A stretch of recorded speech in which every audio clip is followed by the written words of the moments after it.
What's good, Illumineers? My Lorcana fam out there. AZ Aquaman here with another video for you guys. Today we have a deck profile on an updated Steel Mufasa, aka Steel Fasa, for the set 6. Finally took the updated version to a tourney to see how it does, and it did pretty good, to be honest with you guys, or I wouldn't be posting this. But it's super fun, and I think it's really good. The other side notes, I am doing a 1K tourney in a couple of weeks, and I got another deck in the works, which is the red Mufasa. So for the 1K tourney, honestly guys, I'm thinking of either taking the red Mufasa or the steel Mufasa. It's gonna be one of those two. I'm enjoying both right now. Keep an eye out for the red Fasa deck profile I'm gonna be posting up here. I'm still testing it, and I'm very happy with what's happening with it. So I got a few more testing to do, and then I'll post up the deck profile of that red Fasa. Well, anyways, we'll get to our deck profile now. We'll make it short and sweet. Here we go.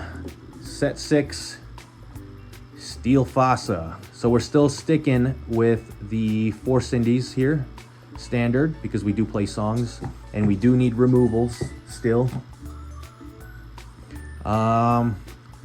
Daisy we still need because we have to have some aggro type to get our lures up quick against those slower control decks. We're sticking with the Shmi because I still think he's hands down like the best 2-drop right now. And then, new addition to the family here. You're running, where is it? Oh, there it is. 4 Lilos. So this Lilo is just awesome in general. She's a good turn 2 drop that could quest. And it doesn't even matter if she gets banished because you can play her anytime as long as you pay the 2 cost. And on top of that, playing against discards, she's an easy discard. So that's another good thing to use her on. My one of here, so I opt out the Piglet. Honestly guys, I think I'm just gonna remove Piglet altogether and add in another bodyguard Pluto. He honestly, I don't know, at least the way I was, hey. All right, I'll be right back.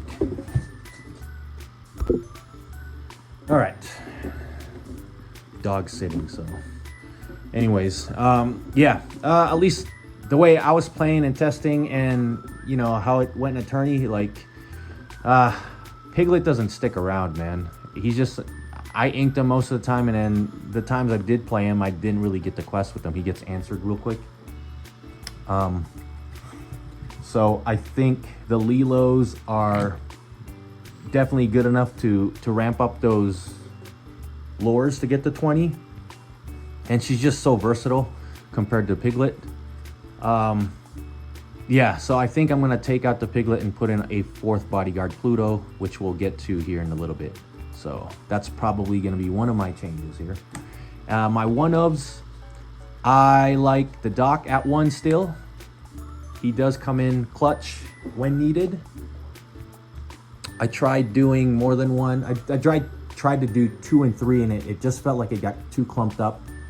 And you know, it being a uninkable, it sucked, you know, getting to at least 2 of them super early on in the game. So 1 was efficient enough because we do have decent enough draw power between Rapunzel and Let the Storm Rage On, and then he would be like another draw if we needed. And speaking of the devil here, we got 4 Let the Storm Rage On, just because we still need to answer our opponent's board sometimes depending on the matchup, and lets us draw. Also a good combo with Rapunzel with Lawrence. You know, if you really need to draw cards, hit Lawrence with Storm, draw a card, and then drop Rapunzel. Sometimes you might net 3 to 4 cards doing that. So 4 of those. Our other songs, we run 3 Strength of Raging Fire. This is to deal with bigger characters, and sometimes we do need to deal with bigger characters. We can't let them stick on board. Other than that, it's another good source of removal that's inkable. I'm starting to like, Doc's like one of my favorites now. He's one of my MVPs in my opinion. Not only can he quests for 2, so he's an aggressive quester, he lets you ramp up 1 turn ahead. So he lets you ramp up to Chenpo turn 4, Mufasa turn 4. What else? Beasts turn 4. Or if you don't have any of that, you can quest and you can play a Daisy for free. He's just pretty versatile. Yes, he gets hit with Brawl and all that stuff, but it's if you're playing against red, you're gonna get hit with a lot of stuff anyway. So we're still running the Forlorns here. So Forlorn stays because he's a good quester and he's got a good 4/4 body on him as long as he's not damaged. He's a nice character to trade off with stuff, and then, you know, he's got a pretty beefy willpower, so he can trade off with some characters and then heal him with Rapunzel. New addition to the fam here, we're running 2 Tianas. So Tiana, I'm not gonna say she's bad. She does her work, you know what I'm saying? She does her thing. There were a couple games where, you know, she did help out big time, especially against the Maui and what do you call that? Foxes.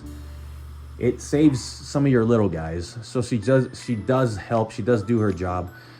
In my opinion, I don't know, maybe later on it might change, but right now I think running 1 to 2 of her is very effective and efficient enough. I don't think you want to be getting multiple copies in your hand, but 2 Tianas definitely I think is the right number. Maybe 1 if you need to squeeze in something in the deck, but right now I'm running 2.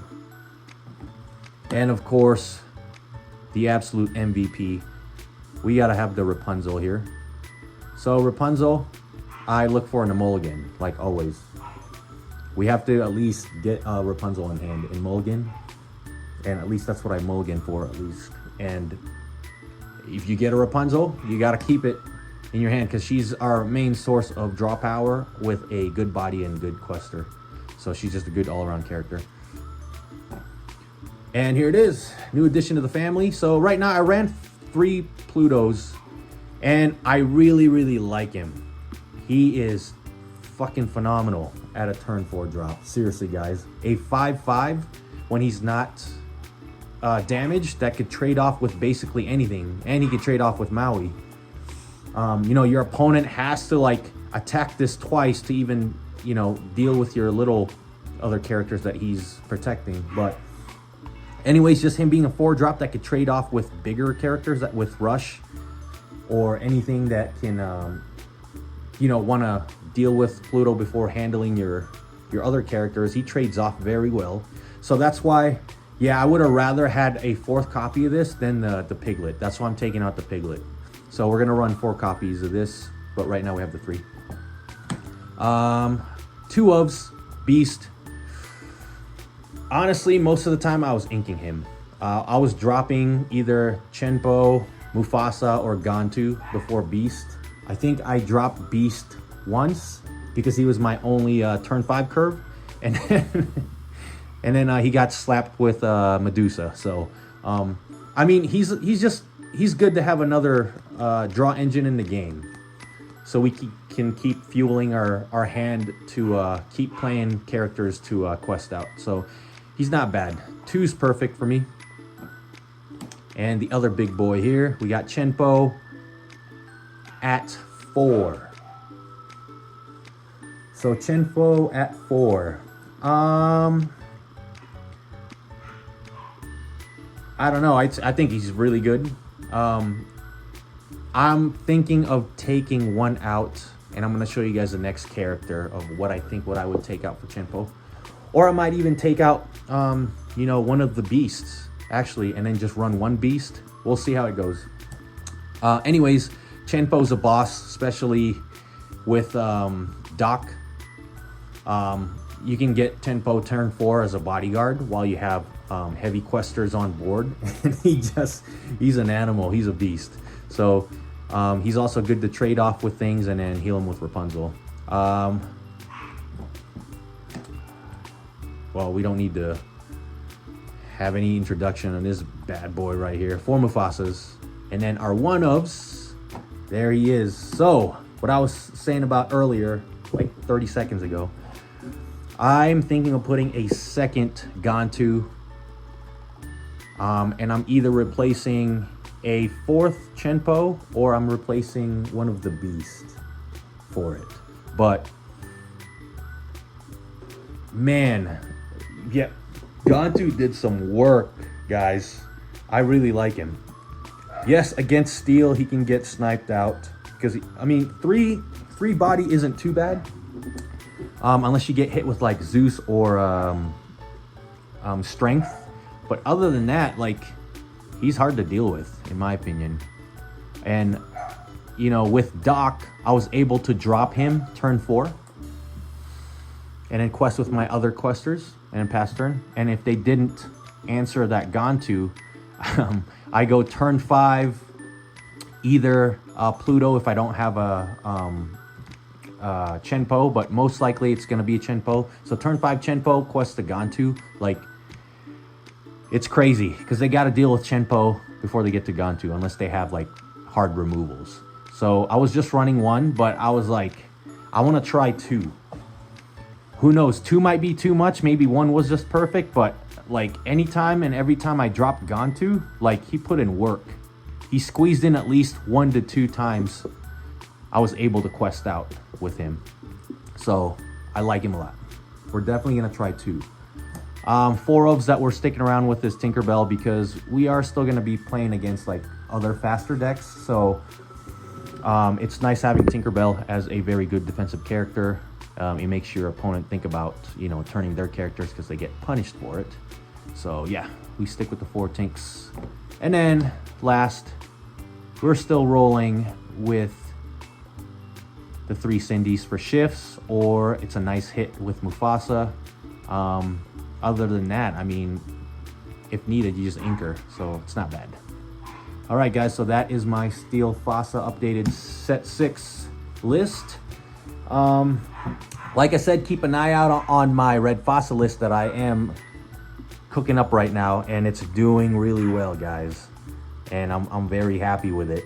So I'm gonna test out a few more testing phases with the Red Mufasa, and then when I'm happy with the results, I'll post a updated Red Mufasa set 6 deck profile. But yeah, I'm very confident and happy with those 2 decks, guys. Like I said, I'm either gonna take the Steel Mufasa or Red Mufasa at the 1K tourney that I'm going to in a couple weeks. 1, they're super fun to play with, and then 2, I think they're very, very good. Very good this set, so, or this format. Anyways, thank you guys for watching the video. If you guys haven't yet, please like and subscribe. If not, it's all good. For the people that do support me and watch the videos and give me likes and all that stuff, I appreciate you guys, seriously. Until the next video, later.